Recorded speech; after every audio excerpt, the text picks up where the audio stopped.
자, 믿는 자들을 위한 성령의 역사 계속 공부하도록 하죠. 네 번째는요, 성령께서는 성도들을 거룩하게 하셔서 성결케 하신다 그랬습니다. 데살로니가후서 2장 13절이죠.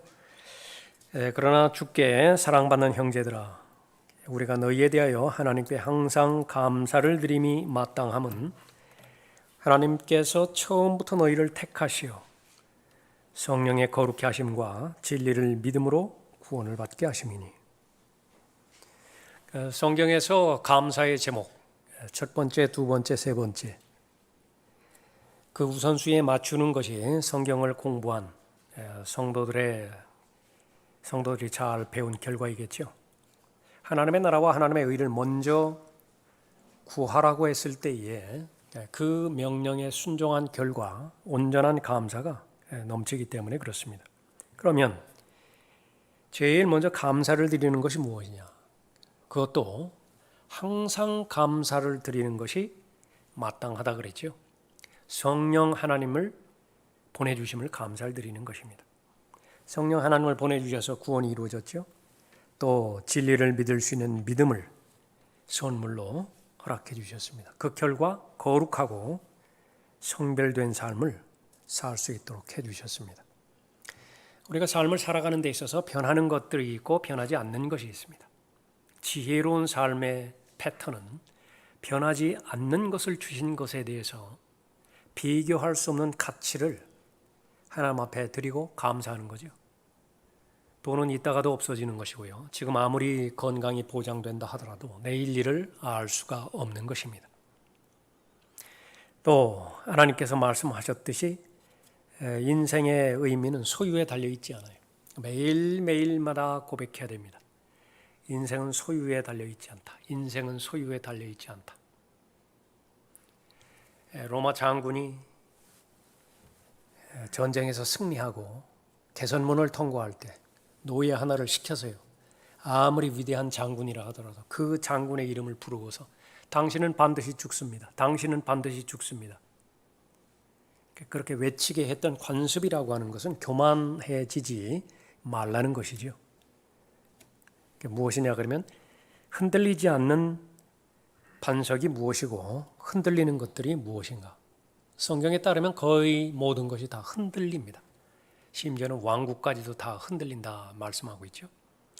그 성령께서 오신 목적, 성도들을 거룩하게 하시고 성결케 하신다라고 그렇게 말씀하셨는데 이 부분에 적용이 되어졌다고 한다면 바로 하나님 앞에 항상 감사를 드림이 마땅하다.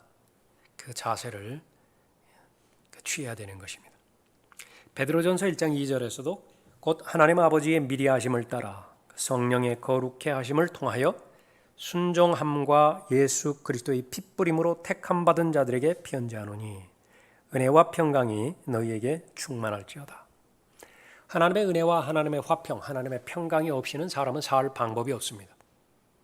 그러나 하나님의 은혜와 하나님의 평강이 어떠한 과정을 통해서 오게 되어지는 것인가? 그것은 제일 먼저 하나님의 미리 아심부터 시작된다고 말씀하고 있죠. 하나님께서 그 미리 아심에 따라서 실행하시는 것인데 바로 성령의 거룩케 하심을 통하여 말씀하십니다. 성령께서 거룩하게 해주시는 것입니다.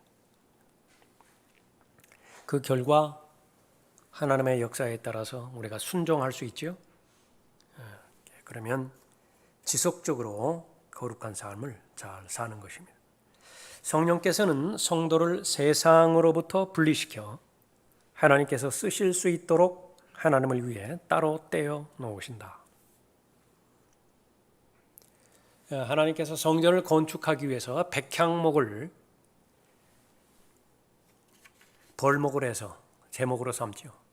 그러면 백향목 자체가 내부의 원자 구조가 바뀌어서 성전 기둥을 삼는 것이 아니에요. 거기는 아무런 변화가 없습니다. 다만 하나님께서 구별시키는 거예요. 따로 떼어내오는 거죠. 그러니까 하나님께서 사용하시도록 내어드리는 것입니다. 구분짓는 것이죠. 그러니까 하나님의 간섭하심이 있기 전까지는 죄로부터 분리되지 않았기 때문에 하나님께서 쓰실 방법이 없었습니다. 그러나 예수 그리스도의 피뿌림의 결과 그 사실을 마음으로 믿은 모든 사람들을 하나님의 자녀 삼아 주시고 또 그리스도와 함께 동일시를 해 주셨죠. 그렇게 해서 이제 구별을 시키신 것입니다. 그 구별시킨 하나님의 자녀를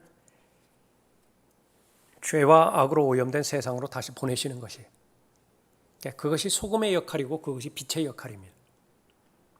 아무리 캄캄하다 하더라도 또 그 빛의 크기가 아무리 작다 하더라도 빛이 분명하다고 한다면 그 빛은 안내를 할 수가 있지요. 지시를 할 수가 있는 것입니다. 소금, 아무리 세상이 많이 썩어져 간다 하더라도 은혜의 복음이 선포되어질 때에 생명의 새로움 가운데서 걸어갈 수 있도록 인도해 주시는 것입니다. 다섯 번째, 성령께서는 영원히 성도와 함께 거하신다. 요한복음 14장 16절에서 또 내가 아버지께 기도하겠고 그분께서 또 다른 위로자를 너희에게 주시니 그가 너희와 함께 영원히 거하시리라. 예수님께서 공생애 동안에 제자들 한 사람 한 사람을 부르십니다. 나를 따라오라. 그러니까 다양한 사람들이 예수 그리스도를 따라왔죠. 점차 예수 그리스도를 배워갑니다. 그러니까 예수 그리스도 안에 있는 하나님을, 계시된 하나님을 잘 알죠. 하나님의 사랑과 하나님의 자비하심, 그것도 하나님의 능력, 예수 그리스도를 통하여 배우는 것인데 바로 은혜와 진리가 충만하신 분이셨다라고 하는 사실을 계속해서 알게 되는 것입니다. 그런데 그 예수 그리스도와 분리되어지는 삶을 생각조차 할 수가 없어요. 그 예수 그리스도 없는 삶을 산다? 그것은 성경에서는 고아라 그렇게 말했습니다. 엄마가 없어요. 아버지가 없다고요. 그것처럼 불안하고 또 그것처럼 두려운 삶이 어디 있겠습니까? 예수님께서 승천하시면서 말씀하신 것입니다. 너희들 고아처럼 내버려두지 아니하겠다. 그것은 무엇이냐면 요한복음 14장 16절에서 언급한 것처럼 아버지 하나님 앞에 간구하신 거예요. 그런데 그 내려오시는 성령 하나님은 예수 그리스도와 똑같아요. 그래서 성령 하나님의 이름이 그리스도의 영이에요. 성령 하나님은 그리스도의 인격으로 우리 안에 거하시는 것입니다. 성령 하나님께서 거하시고 예수 그리스도께서 우리 안에 거하시는 것이죠. 그러나 밤이 되어지면 예수님께서 이 지상에 사시는 동안에 밤이 되어지면 서로가 잠들으니까요. 만나지 못하죠. 교제하지 못하죠. 지리적으로 위치적으로 떨어져 있으면 만나지 못하지만은요. 내주하시는 성령께서는 영원토록 함께 거하시는 것입니다. 그것이 바로 너희들에게 유익이 될 것이라 그렇게도 말씀하셨죠. 성령께서는 영원히 성도와 함께 거하십니다. 여섯 번째로 성령께서는 하나님의 말씀으로 성도를 가르치시죠. 요한복음 14장 26절에서 그러나 위로자이신 성령을 아버지께서 내 이름으로 보내시리니 그가 너희에게 모든 것들을 가르치시며 또 내가 너희에게 말한 모든 것들을 기억나게 하시리라.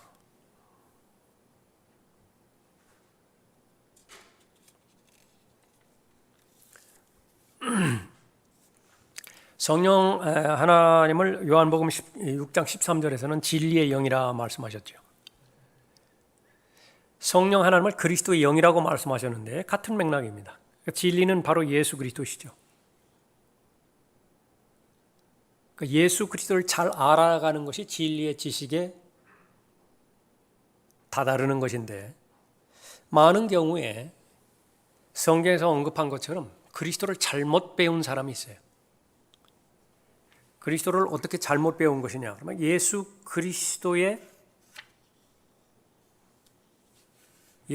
얼마만큼 그 사랑하시고 예수 그리스도께서만이 길이 되시고 예수 그리스도께서만이 유일한 영원한 생명이 되시는 분이신데 그 부분을 자기를 부인하지 않고 예수 그리스도를 따라간다고 한다면 베드로가 3번씩이나 예수 그리스도를 부인했던 것처럼 시간은 많이 흐를지 모르지만은 전혀 배우지 못하는 것입니다. 그것을 돕는 분이 바로 진리의 영이신 성령 하나님이세요. 그래서 진리의 영이신 성령 하나님께서 오시면은 모든 진리로 너희를 인도하시는 것입니다. 그 한마디에 다 담겨져 있어요. 그 진리라고 하는 것은 예수 그리스도이기 때문에 예수 그리스도 안으로 넣어주시고 예수 그리스도와 동행하게 해주시는 그 일을 성령 하나님께서 역사해 주시는 것이죠. 그러니까 예수 그리스도는 과거에 계셨죠. 선지자로서의 그 직분을 잘 감당하셨습니다. 과거에 말씀하셨던 것이 있다고요. 기억나게 하실 것이에요. 떠오르게 하실 거예요. 아, 그때 말씀하신 것이 바로 그 의미였구나. 현재 말씀하시는 부분도 있고요. 앞으로 되어질 일을 예언으로 말씀하신 부분이 있습니다. 예수님께서 승천하시면서 말씀하신 부분도 있고 승천하신 후에 바울을 대표로 해서 사도들을 통해서 성경을 기록하게 하시죠.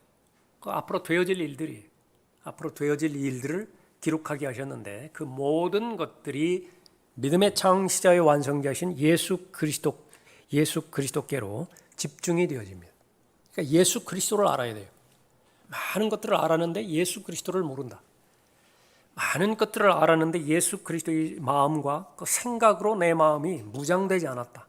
그러면 다시 처음으로 원점으로 돌아가서 재고해 볼 수 있어야 되죠. 성령 하나님께서 가르치시는 영역이에요. 그러면 예수 그리스도는 지금 대제사장으로 계시기 때문에 기도를 잘 할 것이라고요. 그러니까 무엇을 통해서 기도할 것이냐? 그러니까 그분께서 하신 말씀들이 있잖아요. 기록된 말씀들을 토대로 해서 그분께서는 무엇을 기뻐하시고 무엇을 싫어하시는 것인지, 그분께서는 생명의 새로움 가운데서 걸어가게 하실 목적으로 갈보리 십자가에서 저주받으시고 죽으셨는데 내가 걸어가고 있는 이 길이 하나님께서 원하시는 생명의 새로운 길이냐, 아니면 옛사람, 옛 습관대로 구원받기 이전에 형성되었던 그 옛 길을, 옛 사고체제 가운데서 그대로 지향하는 것이냐, 구분할 수 있겠죠. 예수 그리스도는 만왕의 왕으로 다시 오실 것이에요. 그러면 다가올 일들도 이제 보여주실 것인데 대비하게 될 것입니다. 잘 대비하게 하죠. 휴거를 대비하게 하고요. 그리스도의 심판석을 대비하게 하고 대환란에 관해서 올바른 교리로 진리의 말씀을 올바로 나누어서 잘 공부하게 대비할 것입니다. 그것이 바로 성령 하나님께서 하실 일들이지 절대로 IQ가 하는 거 아니에요. 자신의 지적 능력이 하는 것이 아니라 그 말이죠. 그것을 알려주시는 것입니다. 그래서 성령 하나님께서는 모든 것들을 가르치실 텐데 자신이 직접 기록하신 성경을 통해서 그렇게 가르치실 것입니다. 성경은 진리의 책이죠. 그 진리만 들어있습니다. 성경 안에는. 그래서 그 모든 진리로 인도하시는 과정은 성경을 벗어나서는 불가능한 것입니다. 그러니까 성경은 계시의 책이죠. 무엇을 계시하시는 것이냐? 그러니까 예수 그리스도를 계시하시는 것입니다. 그러니까 이것이 분명한 기본 중의 기본인데 그 성경이 틀렸다고 한번 가정을 해보세요. 항해하는 데 있어서 제일 중요한 것 2가지만 꼽으라고 한다면 그 지도와 나침반인데 지도가 틀렸어요. 나침반이 바늘이 진 북을 가리키지도 않아요. 그러니까 어떻게 항해를 하죠? 자기 기분에 따라서, 느낌에 따라서 그렇게 항해를 했대. 계속 뱅뱅뱅뱅 돌 것이라고요. 계속 그 타령일 것이라고요. 토한 것을 또 먹고 또 목욕은 깨끗이 했지만은 진창에 다시 가서 또 뒹굴 것이라고요. 그것이 계속 반복되어지는 것은 진리가, 믿음이 진리의 뿌리가 내려야 되는데요. 그 진리가 없으니까 나침반도 고장났고 지도도 틀리고, 그러니까 자신이 속는 것은 진리가, 믿음이 진리에 뿌리 내리지 않고 그 믿음이 자신의 감정에, 느낌에 뿌리 내려버리는 것입니다. 그건 부초예요. 계속해서 변화가 되는 거죠. 성령께서는 그 부분들을 바로잡아 주려는 것입니다. 다시 한번 우리가 확신하는 것은 성령이 틀렸다면 성령의 인도하심은 없어요. 절대로 없습니다. 또 성령을 편식을 한다고 한다면, 내가 원하는 것만 읽고요, 원하지 않는 것은 휙 지나쳐 버린다고 한다면 역시 마찬가지로 성령의 인도하심은 없어요. 그러니까 그것을 대전제로 해서 바라보는 것입니다. 하나님의 말씀이 거울인데요. 거울이 잘 비추어 봤을 때의 반응은 두 가지입니다. 비추어 봤을 때에 나를 바로잡든지 나를 고치면 돼요. 그 목적으로 거울이 있는 것이죠. 그런데 나는 고칠 마음이 없습니다. 그럼 어떻게 되는 거냐? 거울 깨버려요. 그러면 마음 편하다고요. 성령께서는 그러한 과정으로 인도해 주시는 것입니다. 7번째, 성령께서는 성도에게 배운 모든 것들을 생각나게 하시는 것이죠. 성경 전체가 그렇지만은 신약에서의 진리, 예수 그리스도이십니다. 그런데 문제는 예수 그리스도를 믿고 예수 그리스도를 잘 배우고 예수 그리스도께 순종하고자 하는 그러한 말은요, 총론에 불과해요. 거듭거듭 우리가 강조하죠. 총론은 우리에게 아무런 변화도 이렇게 일어나게 하지 않습니다. 구체적으로 강론으로 들어가야 돼요.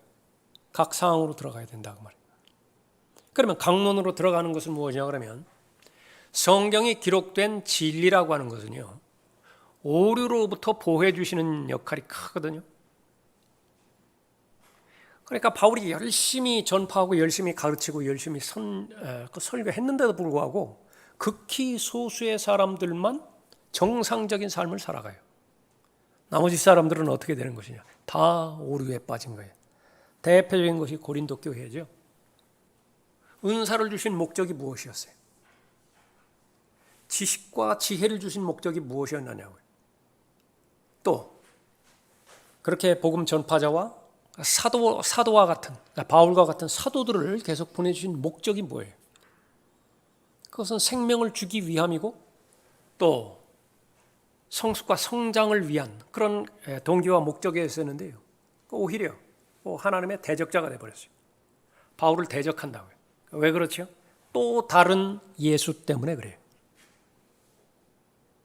성령 하나님의 인도함을 받는다고 한다면 분명하게 성령 침례의 결과가 있을 것이고, 그 성령 침례의 결과, 진리의 영이신 성령 하나님의 인도함을 받아서 많은 성령의 열매를 거둘 것이라고요. 아주 풍성한 삶을 살 것이라고요. 그런데도 불구하고 성령을 슬프게 하는 짓들만 하고 있어요. 오죽하면 모이지 않으니만 못하다라고 하는 말을 성경에 기록할 거예요. 차라리 안 모였으면 좋겠다. 그러니까 왜 그런 것이죠? 또 다른 영 때문에 그래요. 성령이 아닌 또 다른 영이 있어요. 또 다른 복음이 있죠. 그런데 또 다른 예수, 또 다른 영, 또 다른 복음은 너무 쉽게 수용을 합니다. 너무 잘 받아들여요. 왜? 코드가 너무 맞거든요. 옛사람의 성품이라고 하는 것은 성령을 대적하게 되어 있습니다. 그 신약 성경에서 또 다른 주제를 꼽으라고 한다면 바로 그 주제죠. 육신과 성령의 싸움이라고요. 영적 전쟁이라고 하는 것은, 믿음의 선한 싸움이라고 하는 것은. 그런데 그 육신의 추구하는 성향과 육신이 추구하는 경향, 이 부분은 성령을 대적하거든요. 그런데 어떤 가르치는 자가 나타나서 성령과는 무관하게 인본주의 사항들을 말한다. 인본주의 사항은 무엇입니까? 사람이요, 들어야 하는 말이 있고 듣고 싶어 하는 말이 있어요. 들어야 하는 말은요, 써요. 달콤하지 않습니다. 듣고 싶은 말은 어때요? 너무 달콤하다. 너무 매력적이에요. 이 듣고 싶어 하는 말, 정중하고 그럴듯한 언변이에요. 인문학을 토대로 해서 설교하면요, 성공한 설교예요. 인문학을 토대로 해서 성경을 가르치면요, 그 성경 강의는요, 성공적인 강의가 되는 거예요. 그러나 하나님의 말씀은 성령께서 처음에 살펴봤던 것처럼 제일 먼저 하시는 일은 책망하시는 일이죠. 그 책망하기 위해서 오셨어요. 그 책망을 듣고 싶어하는 사람이 누가 있겠습니까? 다 반대하죠. 다 거부하죠. 그래서 모든 진리로 인도하시는 성령이라 그렇게 말할 때요. 진리로 인도하는 것인데 또 다른 예수와 성경에서 계시된 예수를 구분할 수 있는 분별력을 주시는 것이에요. 성령 하나님의 역사와 악령의 역사를 구분할 수 있는 분별력을 허락해 주시는 것입니다. 내가 육신적인 삶을 따르는 것에 대한 결과, 육신의 일들이죠. 성령 하나님을 따라서 동행한 결과 나타나는 결과, 성령의 열매들이죠. 그것을 구분할 수 있는 분별력을 허락해 주세요. 그것이 바로 모든 배운 것들을 생각나게 하시는 그런 부분들입니다. 그래서 이 진리가 진리로 입증되기 위해서는요, 반드시 선과 악을 알게 하는 지식의 나무의 열매가 있어야 돼요. 이건 무서운 진리입니다. 그 선악과 없이도 하나님을 온전히 사랑하고 하나님의 말씀에 온전히 순종하고 그런 부분들을 하나님께서 받아들이신다고 한다면 좋겠는데 그것이 오랑우탕은 가능해요. 오랑우탕은요, 선악과가 없이도 하나님의 명령에 단 하나도 반역하지 않아요. 그러나 사람은 다르다고요. 루시퍼는 달라요. 천사들은 다르다고요. 왜냐하면 하나님의 성품으로 인격적인 존재로 창조했기 때문에 그렇죠. 그러면 바로 누가 참된 진리의 지식에 이르는 것이냐, 그것을 알기 위해서는 반드시 하나님께서 이단을 옆에 허락을 하세요. 실제로 다 우리가 이해할 수 있는 것은 아니지만 왜 구원받은 즉시로 육신의 현실적인 문제까지도 단번에 해결해 주시지 않은 것인가? 또 하나의 선악과일 수 있어요. 선택권이 두 개가 있어요. 선택권이 두 개가 있는데 자원하는 마음으로, 감사하는 마음으로 성령 하나님의 음성에 귀 기울이고 성령 하나님의 인도하심에 순종할 수 있는 것이냐. 그렇다고 한다면 선악과를 거부해야 돼요. 육신의 정욕, 안목의 정욕, 생의 자랑을 거부할 때만이 성령 하나님의 음성에 순종할 수 있는 것 아니겠습니까? 그렇게 해야 된다. 그래서 이단들이 있어야 된다고요. 우리 가운데 죄를 지을 수 있는 환경이 제거되지 않았어요. 원천적으로 제거되지 않았어요. 그러나 죄를 안 지을 수 있는 삶이 가능해요. 무엇을 선택하겠느냐? 그것을 물어보시는 것이죠. 성경이 기록되기 시작할 때부터 고린도후서 2장 17절에 의하면 성경 변개의 역사는 시작됩니다. 그러니까 같이 가는 거예요. 하나님의 영감으로 주어져서 성경이 기록되어지는 역사가 있죠. 초기에 기록되어지는 역사가 있다. 야고보서 같은 경우에는 초기에 기록된 대표적인 성경이라고. 그런데 그 성경의 역사가 기록되면서 성경 변개의 역사도 같이 들어가요. 하나님의 말씀이 선포되어지는 것이 첫 번째로 선포되어지는 것이 사람에게 선포되어지는 것이 창세기 3장이거든요. 그런데 하나님의 말씀이 선포되자마자 동시에 마귀가 의심을 넣어주는 그 역사도 같이 진행이 되는 것입니다. 정말로 그렇게 말씀하셨더냐?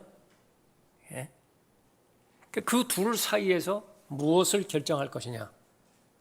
인류의 역사는 지금까지의 경륜의 역사는 실패의 역사로 끝나잖아요. 실패하면 하나님께서 또 한 번의 기회를 주신 것이지요. 그런데 이번에는 성령께서 오셨어요. 내주하시는 성령께서 강력하게 도우시는 영역은 그 분별력을 소유하게 하는 것입니다. 정신 차리기만 하면 돼요. 깨어있기만 하면 되는 것입니다. 그러면 지능이 낮아서 그것을 분별할 수 있는 사람은 없어요. 왜 그렇습니까? 어린 아기들을 보라고요. 어린 아기들. 예수님께서 유일하게 기뻐하셨던 대표적인 경우 가운데 하나가 아니에요. 어린 아기들이 깨달았다고요. 예, 그렇기 때문에 진리의 말씀을 배운 것들을 생각나게 하시는 것입니다. 배운 것들을 생각나지 못하게 하기 위해서 하나님의 말씀을 첨가를 시키고요. 하나님의 말씀을 삭제를 시키고 하나님의 말씀을 약화시키고요. 하나님께서는 그 엄중함을 가지고 경고를 하셨는데 그 경고를요, 그냥 한쪽 귀로 듣고 한쪽 귀로 흘려버려요. 다 마귀가 하는 짓입니다. 성령 하나님께서 역사하실 방법이 없는 것입니다. 또 하나는 처음에는 잘 출발했을지 모르지만 자신의 편견에 사로잡혀 성경 안에서 독특하게 자신의 신념을 형성화시키는 것이에요. 그 자신의 신념을 뒷받침해 줄 수 있는 구절은 지속적으로 주장합니다. 지속적으로 이용해요. 그러나 그 부분은 그 부분에 대해서는 무관심하거나 아니면 반대해 버리는 것입니다. 강조하지 않아요. 그렇게 함으로 인해서 진리의 말씀에서 멀어지는 것이죠. 그래서 아주 고도의 전략은, 마귀의 고도의 전략은 믿음이 형성되어지는 수준에 맞춰서 계속해서 접근해서 가장 가깝게 공격한다는 사실을 아는 것입니다. 그러니까 말씀과의 싸움이에요. 결국은 성령 하나님의 인도하심은 말씀을 가운데 놓고 성령 하나님의 인도함을 받느냐, 그렇지 못하느냐. 가장 높은 단계의 공격은요, 문맥에서 빼오는 거예요. 그 말씀을 문맥에서 빼오는 거예요. 그렇게 해서 악용하는 거죠. 8번째, 성령께서는 믿는 사람에게 예수 그리스도에 관하여 증거하신다. 그 말씀하십니다. 이건 결국 다 같은 말입니다. 진리의 영이죠. 진리를 가르치시기 위해서 그렇죠. 진리 자체는 예수 그리스도시니까 예수 그리스도를 계속해서 말씀하시는 것은 성령 하나님께서 하시는 일이라고요. 계속해서 가리키는 것은 예수 그리스도라고요. 믿음의 창시자, 믿음의 완성자, 예수 그리스도를 가리키죠. 그럼 다 그 목적을 보겠죠. 성령 하나님께서 증거하시는 것입니다. 요한복음 15장 26절이죠. 그러나 내가 아버지께로부터 너희에게 보낼 위로자 곧 아버지께로부터 나오시는 진리의 영이 오시면 그가 나에 관하여 증거하시리라. 그래서 성령 하나님께서는 이 땅에 오셔서 예수 그리스도를 영화롭게 하십니다. 영화롭게 하시는 방법, 과정이 있는 것인데 우선적으로는 예수님의 것을 먼저 받아요. 성령 하나님께서. 그것을 알기 쉽게 가르치십니다. 알기 쉽게 전달을 해요. 알기 쉽게 적용해 주는 것입니다. 그래서 하나님의 말씀이 뿌려질 때요, 씨 뿌리는 자의 비유를 통해서 하나님의 씨에는 전혀 문제가 없습니다. 씨 뿌리는 자에게도 전혀 문제가 없어요. 강조하는 것은 밭의 상태에 달려있는 거죠. 그러나 심지어 밭의 상태에 달려있는 동안에도 궁극적으로 열매를 맺는 것이 씨의 목적이니만큼 그 열매의 이름이 성령의 열매라고 성경에 기록되어 있을 때는요, 씨가 뿌려지는 순간부터 그 씨가 자라서 열매를 맺는 순간까지 성령께서 관여하지 않는 과정은 없어요. 모두가 다 관여하는 것입니다. 그러나 처음부터 끝까지 모두가 다 원해야 돼요. 하나님의 말씀을 듣기 원하는 것이냐? 그러면 이제 씨가 뿌려질 것이라고요. 거기서부터 시작되겠죠. 아주 자상하게 구체적으로 가르쳐 주십니다. 한 번에 완성되어지는 그 하나님의 은혜도 있지만은, 그러나 구원받은 이후에 하나님의 은혜라고 하는 것은요, 기다려야 돼요. 인내를 해야 되는 것입니다. 이 하나님의 말씀에 대해서 인내의 과정을 통해서 열매를 맺게 되어지는 것인데, 그 열매를 맺게 하는 모든 과정들은요, 성령 하나님께서 먼저 예수님의 것을 받아서 그 부분들을 잘 적용하게 하셔서 열매를 맺게 하신 것입니다. 그래서 우리가 하나님의 말씀을 읽을 때도요, 어디까지 성령 하나님의 인도하심을 받는 것이냐, 기도에도 우리가 넣으면 좋아요. 구체적으로 잘 적용이 되어서 이 말씀이 반드시 열매 맺도록 도와주십시오. 성경 열 때 하나님께서 지혜로 인도해 주셔서 이 말씀 잘 깨닫게 해 주십시오. 좋은 기도예요. 반드시 그렇게 기도해야 되고요. 그런데 더 나아가서 성령 하나님의 역사를 더 잘 아는 그 부분이 있다고 하면 반드시 열매 맺을 수 있도록 인도해 주십시오. 기도의 시작은 어디부터냐? 기도의 마지막은 어디까지냐? 이것을 알아야 되겠죠. 기도를 확신하는 사람만 기도를 할 수 있어요. 부분만 믿었다. 그럼 기도 응답을 어떻게 받을 수 있겠습니까? 기도하는 사람은 필요를 하나님 앞에 아뢰고 계속 두드리죠. 기도는 하는데 두드리지는 않는다. 그 기도를 잘 모르는 사람이에요. 아는데도 안 두드린다. 믿지도 않는 사람이에요. 기도하는 사람은 계속 두드린다. 어느 문을 열어주시는 것인가? 어디에 준비가 되어 있는가? 그 문이 열려가 있죠. 문이 열렸어요. 그럼 그것은 하나님께서 열어주신 것인가? 마귀가 열어준 것인가? 아니면 본래부터 내가 가지고 있었던 내 뜻이었는가? 그러니까 분별해 나가는 거예요. 기도의 과정들을 통해서. 그러니까 열매로 알 수 있다고요. 결과로 알 수 있을 것입니다. 자, 하나님의 말씀에도 합당하고 내 마음에도 그 방향대로 기도했더니 마음의 확신과 평강을 주고요. 이것이 완성이 되었을 때, 성취가 되었을 때에 모두에게 다 덕이 돼요. 하나님 앞에 영광이 되어지고 그것은 간증으로 남을 수 있어요. 그러면 끈기 있게 기도하는 것이죠. 그 응답 받을 때까지 기도하는 것이에요. 하나님의 응답은 방향을 돌리실 수도 있고요. 하나님의 방법은 우리가 아는 것처럼 사도 바울에게 주신 기도 응답도 있어요.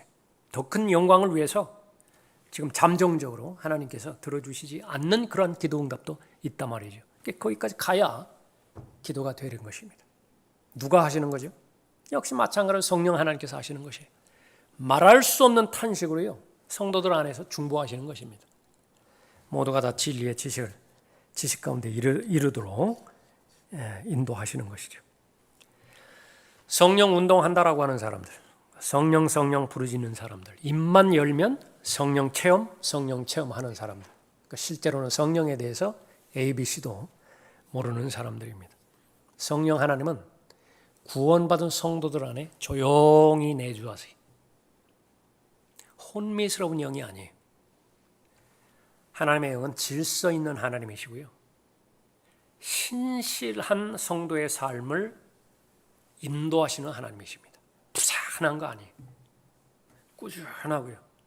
진리 가운데 머물러 있느냐, 진리에서 벗어났느냐, 거기에 관점을 갖도록 인도하시는 것입니다. 성령 하나님께서는 절대로 자신을 증거하지 않죠. 성령을 떠버리게 하지 않는다 그 말이에요. 성령은 예수 그리스도를 드러나게 할 목적으로 이 땅에 오신 분이시기 때문에 그렇습니다.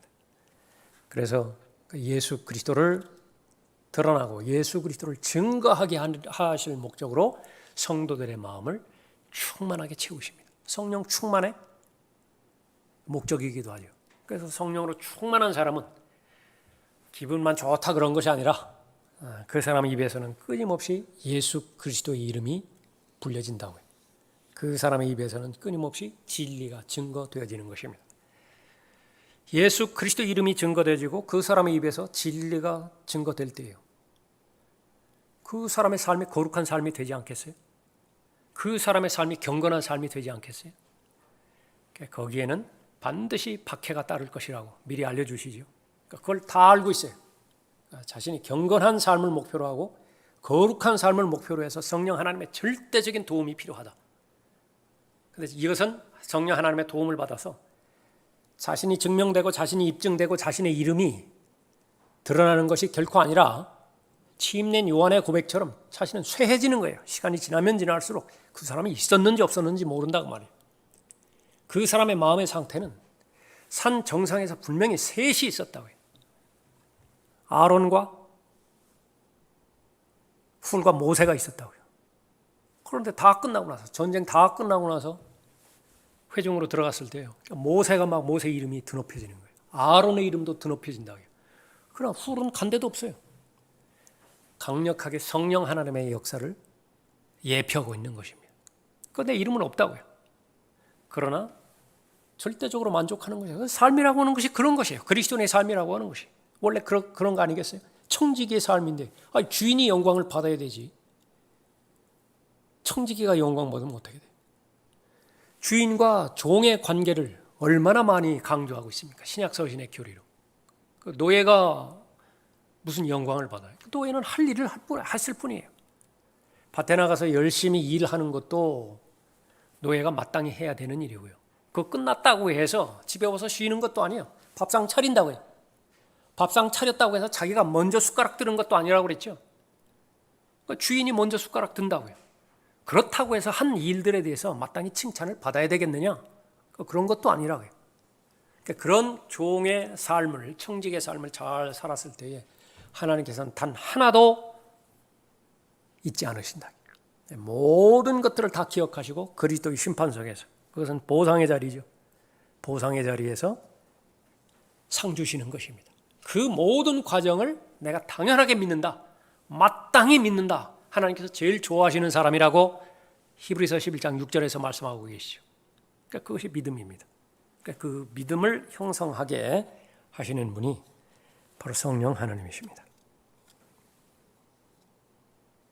아홉 번째, 성령께서는 성도 안에서 역사하여 모든 진리로 그를 인도하신다. 요한복음 16장 13절에서 그러나 진리의 영이신 그분이 오시면 너희를 모든 진리로 인도하시리라. 그분은 자신에 관하여 말씀하지 아니하시며 무엇이나 들은 것을 말씀하실 것이요 또 너희에게 다가올 일들을 알려주시리라 말씀하고 있습니다. 진리로 인도하기 위해서는요, 아버지 하나님께 순종해야 되고 아들 하나님께 순종해야 되고 성령 하나님께 순종해야 됩니다. 아버지의 말씀은 진리라고 말씀하셨죠. 요한복음 17장 17절에서 아버지 하나님께 순종해야 돼요. 예수님께서는 나는 길이요 진리라고 말씀하셨죠. 예수님 자신이 진리예요. 그러니까 진리로 인도함을 받기 위해서는 아들 하나님께 순종을 해야 됩니다. 지금까지 반복해서 우리가 살펴본 것처럼 성령 하나님은 진리의 영이세요. 성령 하나님께 순종을 해야 되는 것이죠.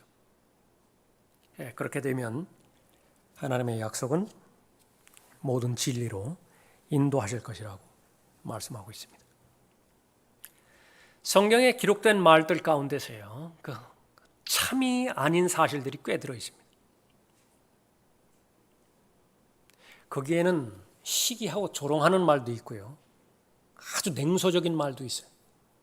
그걸 다 구분할 수 있어야 됩니다. 그것이 또 하나의 진리의 지식에 이르는 길이에요. 악인의 장막은 번성한다고 성경에 기록되어 있다. 무슨 의미에서 그 말이 기록되어 있는 것인가 알아야 되겠죠. 하나님은 없다라고 하는 말도 시편 14편에 기록이 되어 있대. 그 성경에 그것을 놓고서 성경 자체에서 하나님은 없다고 말한다. 그렇게 바보 같은 사람 말을 주장하는 사람이 어디 있겠어요. 하나님의 말씀이 시작되면서 마귀가 접근하면서 정말로 하나님께서 그렇게 말씀하셨느냐, 그런 말도 성경에 있어요. 그러니까 모든 부분들을 다 구분하고 잘 분별할 수 있어야 되겠죠. 예. 그래서 영적 진리에 국한되지 않은 모든 영역에서의 진리, 그런 그 부분도 성령 하나님께서는 하나님의 말씀을 통하여, 교리를 통하여, 원리와 원칙을 통하여 가르쳐 주시는 것입니다. 진화론이 성경에는 없다고요. 무슨 해방신학 이런 것도 성경에 없다고요. 모든 이단 교리 그런 것도 성경에 없죠. 그러나 성령 하나님의 인도함을 받는다고 한다면 모든 변개된 성경들이 왜 잘못되어 있는 것인가? 가톨릭의 교리, 이단들의 교리는 왜 잘못되어 있는 것인가? 그것을 잘 알려주시는 것이죠. 그러나 진리의 영이신 그분이 오시면 너희를 모든 진리로 인도하시리라. 그분은 자신에 관하여 말씀하지 아니하시며 무엇이나 들은 것을 말씀하실 것이요 또 너희에게 다가올 일들을 알려주시리라.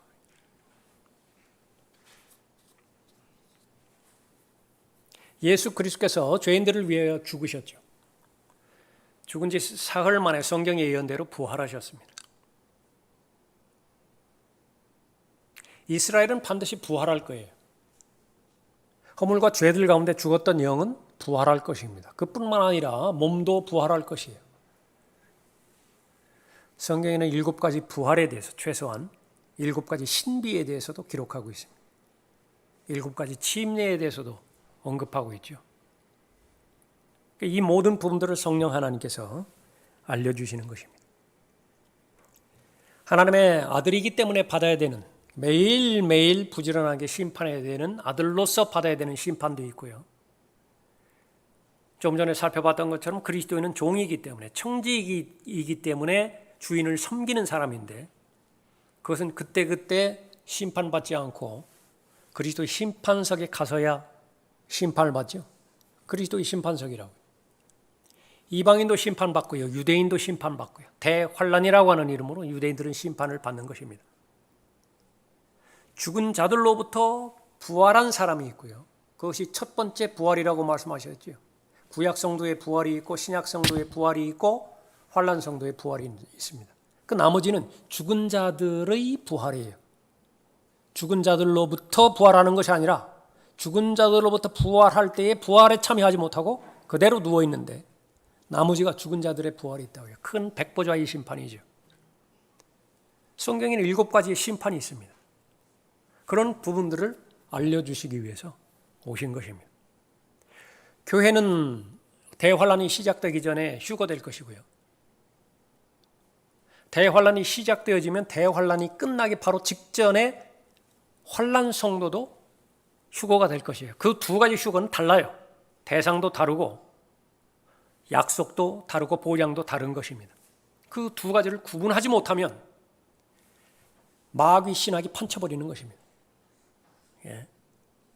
그러면 그러한 목적으로 성령께서 오셨는데 그런 부분에 대해서 전혀 무지하다. 그리고 나서 계속 성령 한다. 방언 달라고. 성령 체험을 하게 해달라고. 매 계속 나누는 것이 성령 체험에 대해서 이야기하고 있다. 성경과는 지금 다른 종교 이야기하고 있는 것이죠. 그것은 전혀 성경에서 관여하고 있는 것은 아닌 것입니다. 성경에서 다루지 않는 영역은 없습니다. 가장 작은 미생물학에서부터 거대한 천체학까지 다 다루고 있는데, 그 가운데서 중요한 것이 인류의 역사죠. 성경에 보면 문화사가 다 나와 있잖아요. 전쟁사 다 나와 있잖아요. 앞으로 3차 세계대전, 4차 세계대전, 5차 세계대전이 어떻게 전개되고 그 마무리는 어떻게 될 것인가 구체적으로 기록이 되어 있어요.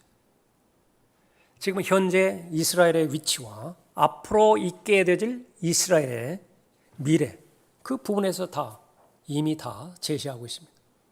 앞으로 유엔의 운명은 어떻게 될 것이고 유엔 이후에 이방인들의 운명은 어떻게 될 것이냐 미리 다 기록하고 있어요.